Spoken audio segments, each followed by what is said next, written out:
बिस्मिल्लाहिर्रहमानिर्रहीम। Dear students, अस्सलाम वालेकुम। जैसा कि आप लोग बड़े अच्छी तरीके से जानते हैं कि हमने चैप्टर नंबर 11 जो है वो स्टार्ट किया हुआ है। तो चैप्टर नंबर 11 जो है वो बड़ा इंपॉर्टेंट और वेरी इंटरेस्टिंग जो है वो चैप्टर है। इसमें वो इसलिए इंटरेस्टिंग है कि इसमें हमने बेसिकली जो ऑर्गेनिक केमिस्ट्री है उसकी जो हमने क्या करना होता है, बेस पढ़नी होती है। इसमें उसके फिर कॉन्सेप्ट है, क्यों कौन सी थ्योरी थी वाइटल फोर्स, क्यों रिजेक्ट हुई, तो डिफरेंट लॉट ऑफ क्वेश्चन जो हैं इस चैप्टर में हैं। बड़ा इंटरेस्टिंग टॉपिक है, इसलिए कोशिश करें इसको साथ साथ करें और मुझे उम्मीद है कि आप लोग इसको साथ साथ ही करेंगे। तो आज टॉपिक मैंने आपसे डिस्कस करना है magnitude and diversity of organic compound. बड़ा इंटरेस्टिंग है। इस टॉपिक में 2-3 ऐसे शॉर्ट क्वेश्चन हैं जो बोर्ड में बहुत ज़्यादा दफ़ा आए हुए हैं और वो मैं बताऊंगा कौन कौन से शॉर्ट क्वेश्चन हैं। अच्छा, सबसे पहले आपको ये मैं सिंपल सी जो है ये पॉइंट्स लिखे हुए हैं, आपको वैसे मैं समझा देता हूँ, पढ़ लीजिएगा। आप लोग बड़े अच्छे जो है वो भली बाती इस चीज़ से वाकिफ़ होंगे कि हमारा पीरियोडिक जो टेबल है वो तकरीबन उसमें 118 से ज़्यादा एलिमेंट्स हैं, 118 से ज़्यादा एलिमेंट है। अब अगर आप सिर्फ एक कार्बन की बात करो तो कार्बन के खाली जो हैं डेरिवेटिव्स जो हैं या उसके कंपाउंड्स हैं वो 10 मिलियन से भी ज़्यादा हैं। अब क्वेश्चन ये आता है कि पीरियोडिक टेबल की अगर हम बात करें तो उसमें 118 एलिमेंट्स हैं, लेकिन जो एक कार्बन है, खाली एक कार्बन, उसके 10 मिलियन से भी ज़्यादा जो हैं वो कंपाउंड्स हैं। अब क्वेश्चन ये माइंड में आता है कि ऐसा क्यों है, ऐसा क्यों है कि कार्बन के बाकी एलिमेंट से ज़्यादा कंपाउंड्स क्यों है, ऐसा क्यों है। तो उसकी जो है ये रीज़न हमने पढ़नी है। बड़ी इंपॉर्टेंट रीज़न है, पेपर पॉइंट ऑफ व्यू से भी, बोर्ड में भी बड़ी दफ़ा आ चुकी है। तो डिस्कस सबसे पहली इसकी रीज़न है कैटिनेशन। कैटिनेशन क्या होता है? कैटिनेशन का अगर मैं एक जो है वो 2 वर्ड में आपको समझाऊं तो उसको हम कहते हैं सेल्फ लिंकेज। क्या कहते हैं हम इसको? Self linkage. मतलब कि ऐसी एबिलिटी जिसमें एक जो कार्बन एटम है दूसरे कार्बन के साथ क्या करता है, बॉन्ड बनाता है। यानी कि एक एटम, एक एलिमेंट दूसरे एलिमेंट के साथ क्या करता है, बॉन्डिंग बनाता है। उसको हम कैटिनेशन कहते हैं, सेल्फ लिंकेज बोलते हैं। अच्छा, ये कैटिनेशन जो है ऐसे मुंह उठा के जिसकी मर्ज़ी नहीं कर देनी, ये ना हो गया जी हम उसकी जो है वो हाँ HCl की HCl के साथ कर दें, ऐसे मुंह उठा के कैटिनेशन नहीं होती। There are 2 major conditions for the catenation. 2 बहुत बड़ी कंडीशन है, इसीलिए बहुत ज़्यादा इम्पॉर्टेंट है।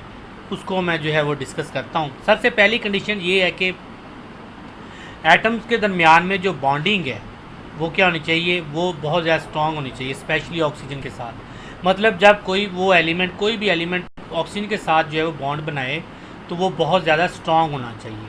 अब कार्बन में ये एबिलिटी है कि वो क्या करता है, वो ऑक्सीजन के साथ जब बॉन्ड बनाता है तो काफ़ी स्ट्रॉन्ग बॉन्ड बनता है। इसकी कंडीशन ये है कि जो है वो दूसरी सी कंडीशन ये है कि उसके बाद जो है वो कि दोनों जो अपना सेम एलिमेंट में भी अगर हों तो उनके दरमियान में भी जो है आपका जो है वो बॉन्ड स्ट्रॉन्ग होना चाहिए। अब एक क्वेश्चन आपके सामने लिखा हुआ है कि carbon shows catenation whereas silicon does not. अगर आप पीरियोडिक टेबल को उठा के देखें तो जो है group number 4 carbon, silicon, germanium, tin, lead, क्योंकि कार्बन के वैलेंस शेल में भी 4 इलेक्ट्रॉन, सिलिकॉन के भी वैलेंस शेल में 4 इलेक्ट्रॉन। अब क्वेश्चन ये आता है कि कार्बन जो है वो तो कैटिनेशन कर रहा है लेकिन सिलिकॉन जो है वो कैटिनेशन नहीं करता। इसकी क्या वजह है? आपके सामने 2 वजह लिखी हुई, आपने दोनों ही इसमें लिखनी। पहली वजह इसकी ये है कि मैंने कहा कि जो सेम एलिमेंट के दरमियान में बॉन्ड बने वो स्ट्रॉन्ग होना चाहिए। अब कार्बन के दरमियान में देखें, अगर जो बॉन्ड है वो तकरीबन 355 किलो जूल पर मोल है और सिलिकॉन के दरमियान में 200 है। इसका मतलब कार्बन के दरमियान में बॉन्ड स्ट्रॉन्ग बना हुआ है। दूसरा ये है कि कार्बन ऑक्सीजन के दरमियान में जो बॉन्ड है वो जो है वो भी जो है वो स्ट्रॉन्ग बना हुआ है। तो इसका मतलब है कि ये 2 रीज़न है इसकी, आपने दोनों ही पेपर में लिखनी है। बहुत इंपॉर्टेंट सी जो है ये रीज़न है।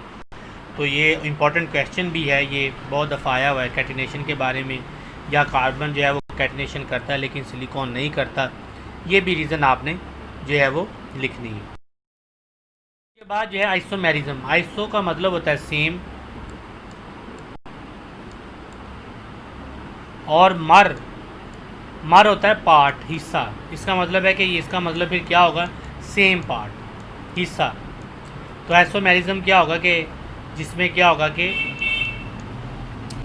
ऐसे कंपाउंड जिसमें क्या होगा कि आपका मॉलिक्यूलर फार्मूला सेम हो लेकिन स्ट्रक्चर फार्मूला जो है वो डिफरेंट हो। मतलब मॉलिक्यूलर फार्मूला सेम लेकिन स्ट्रक्चरल फार्मूला डिफरेंट हो। जैसे देखें पेंटेन का फार्मूला, पेंटेन एक ही चीज़, नॉर्मल पेंटेन एक ब्रांच में लिया हुआ है, लेकिन अगर आप देखें तो है तो पेंटेन लेकिन इसका स्ट्रक्चर फार्मूला चेंज हो गया। ये नियो पेंटेन है, इसका स्ट्रक्चर फार्मूला क्या हो गया, चेंज। तो ऐसे जो है वो दूसरा इसकी जो कंडीशन है वो आइसोमेरिज्म है कि कार्बन जो है वो आइसोमेरिज्म शो करता है। आइसोमेरिज्म मतलब कि जिसमें मॉलिक्यूलर फार्मूला सेम होता है लेकिन स्ट्रक्चर फार्मूला जो है वो डिफरेंट होता है। ठीक है। उसके बाद स्ट्रेंथ ऑफ कोवलेंट बॉन्ड, दूसरी जो इसकी आगे रीज़न आएगी कि कोवलेंट बॉन्ड जो है वो जो उसका जो अपना जो है कार्बन का जो साइज़ है वो स्मॉल होता है। तो स्मॉल साइज़ की वजह से, क्योंकि कार्बन जो है पहला एलिमेंट है और आपको पता है जो फर्स्ट एलिमेंट होता है पीरियोडिक टेबल में ग्रुप का पहला एलिमेंट, वो साइज़ उसका छोटा होता है, जिसकी वजह से उसके दरमियान में जो कोवलेंट बॉन्ड है वो क्या होता है, वो स्ट्रॉन्ग कोवलेंट बॉन्ड बनता है। आगे इसकी एक रीज़न और है कि मल्टीपल बॉन्डिंग होती है।